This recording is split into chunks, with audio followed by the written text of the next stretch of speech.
皆さんこんばんは。今日も動画をご視聴くださいましてありがとうございます。今夜の魔法の時間、お休み前のボイスセラピーは隠れ里の不思議です。どうぞゆっくりお体と心のお疲れを癒してくださいね。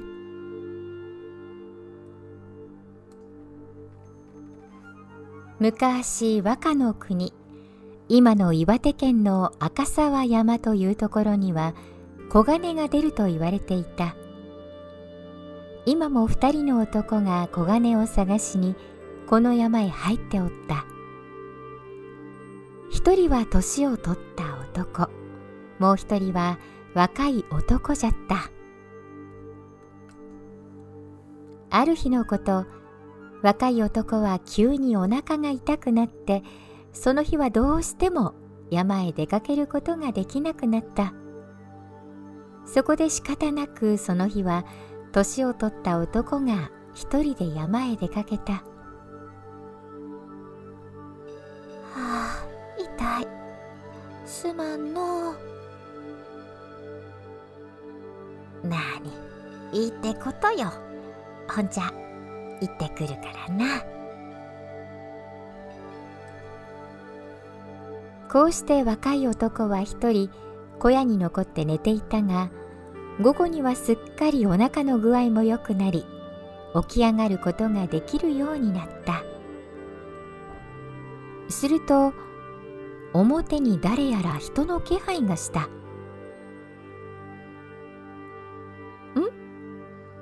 誰じゃ、そこにいるのは。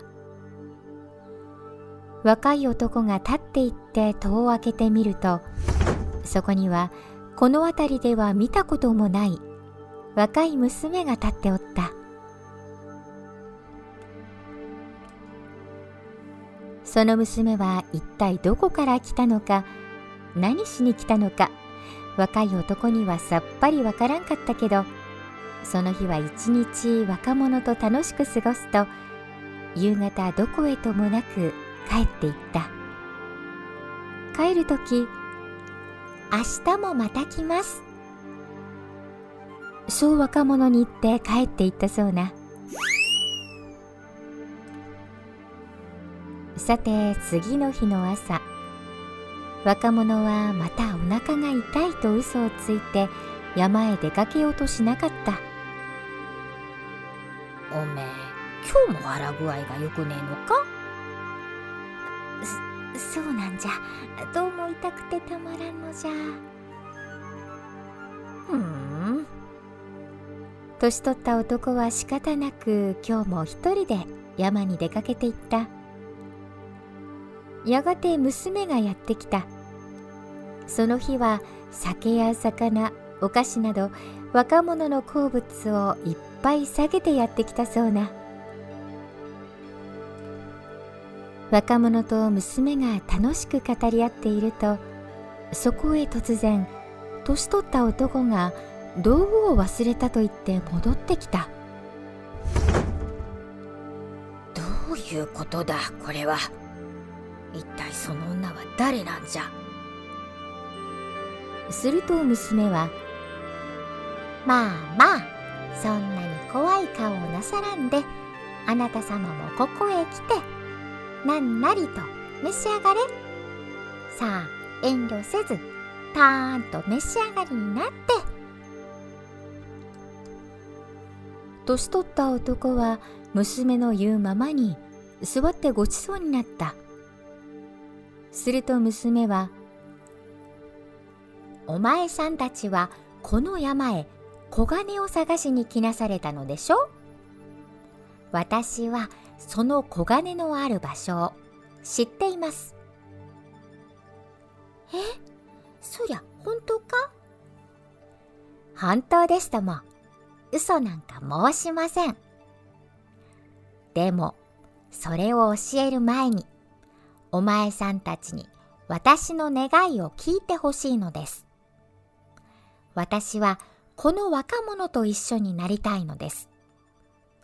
それから私にはみそじになるおばがおります。あなたがそのおばと一緒になって私たち4人で仲良く暮らしたいと思うのです。なぬ、わしが？年取った男は困ってしまった。男は里に妻や子供を残してきておったのだ。若者の方はまだ独り身だったし、それに娘を大層気に入っていたんで大喜びだ。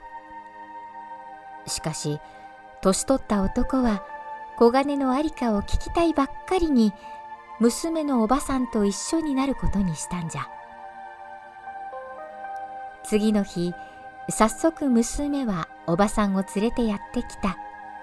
そして二人の男は女たちの住む家へと導かれていったそうな。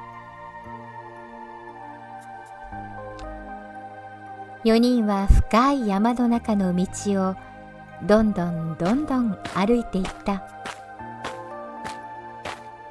お姉さんたちの家はまだまだかい。ああ、に遠いの。もうすぐです。やがて山の奥に黒々とした立派な家が見えてきた。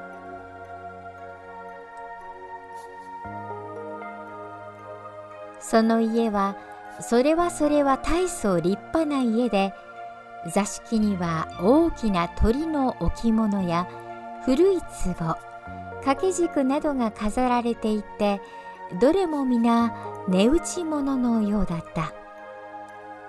二人の男は毎日お酒を飲み、ごちそうを食べて楽しく過ごしたそうな。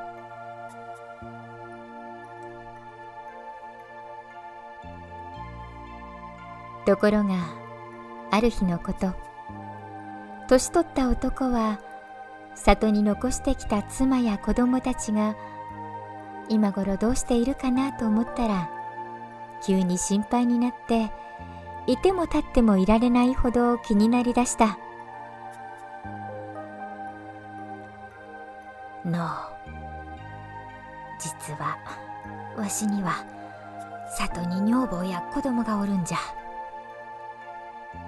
どうじゃろ、小金を手に入れたらいっぺん里に帰り、それからまたここに戻ってきたいんじゃが。娘のおばさんは悲しそうに下を向いたが、やがて決心したように立ち上がった。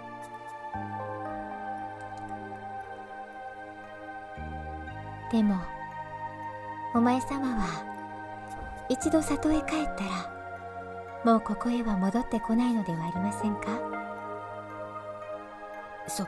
そんなことはない。絶対に戻ってくると思う。わかりました。それでは小金のある場所をお教えしましょう。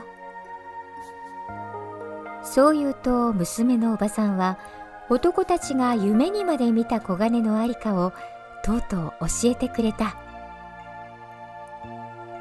あの向こうの山の沢をどこまでも下っていくと、大きな朴の木があります。その木の根元を掘ってみなさい。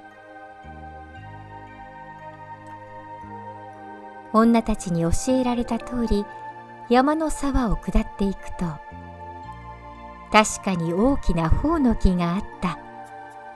二人の男はその木の根元を桑でせっせと掘った。あった。小金じゃ。小金があったぞ。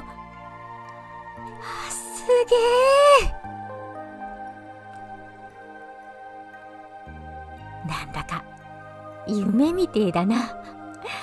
これだけあれば一生長者様のような暮らしができるべよ。ほら、これを金に変えて、あの山の女と楽に暮らすだ。おめえ、また山へ戻るつもりか？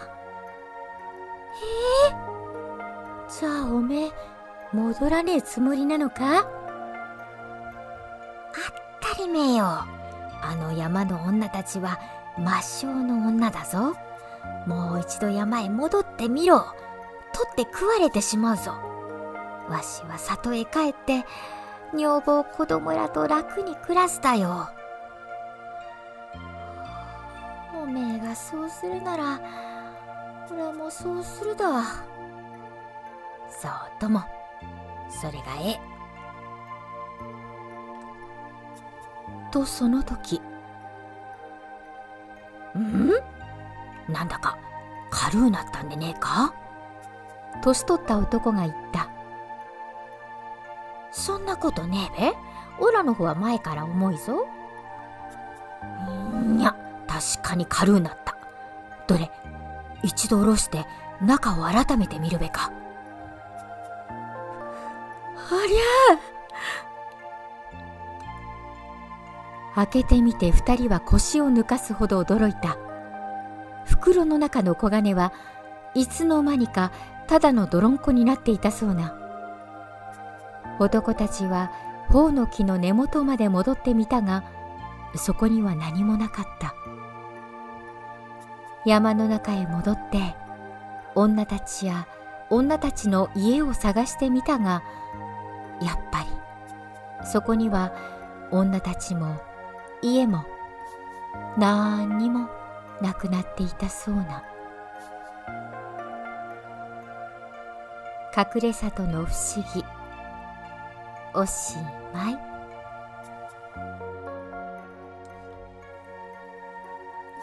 今日も動画をご視聴くださいまして本当にありがとうございました。それではまた次の動画でお会いしましょう。明日もいい日になりますように。おやすみなさい。